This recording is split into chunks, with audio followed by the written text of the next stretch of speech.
নমস্কাৰ বন্ধুসকল, মোৰ ইউটিউব চেনেল সাগৰ ব্লগলৈ স্বাগতম জনাইছোঁ। মই বৰ্তমান উপস্থিত আছোঁ নাগশংকৰত, যিটো স্থানত শিৱৰ মূৰ্তি আছে, মন্দিৰ আছে আৰু বৃহৎ সংখ্যক ইয়াত কাছৰ দেখা পায়।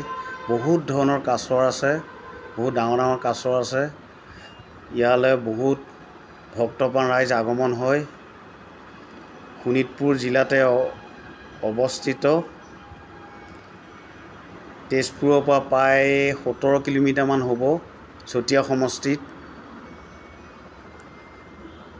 এই পবিত্ৰ স্থানলৈ বহুত ভক্তপ্ৰাণ ৰাইজ সমাবেত হয়। এই ভক্তপ্ৰাণ ৰাইজসকলে কল দিছে, ফল মূল দিছে।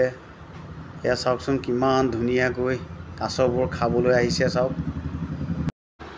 ভক্তপ্ৰাণ ৰাইজসকলে আগতে ইয়াত বিস্কুট দিছিল, চিপছ দিয়ে, মুড়ি দিছিল, নানা ধৰণৰ কিছুমান বস্তু দিছিল আৰু কাছবোৰ দুই এটা কাছ মৰিছেও এতিয়ালৈকে।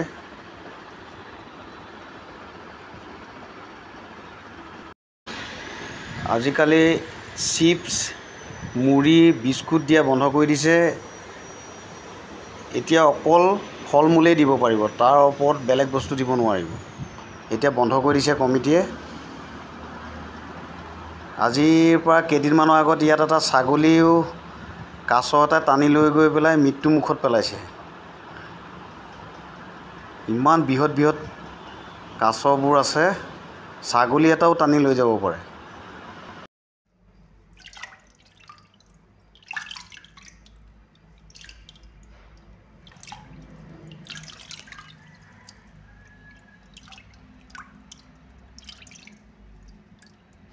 এয়া ছাগলী আহিছে দেখিছে, কোন পাকতে টানি লৈ যাব গমেই নাপাব।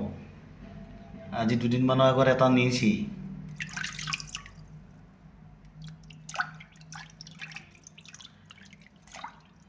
কি ধুনীয়াকৈ আহি আছে চাওক।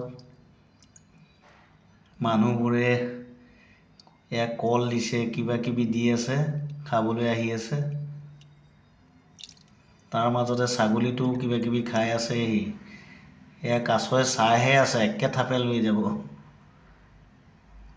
মানিছোঁ দেই, কাছই ছাগলী নিয়া এইবাৰেই গম পাইছোঁ আৰু।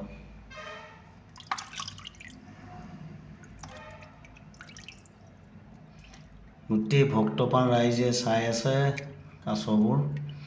আচলতে নাগশংকৰ কাছৰ কাৰণেই বিখ্যাত। বহুত মানুহে এই পৰিৱেশটো চাবলৈকে আহে ইয়াত।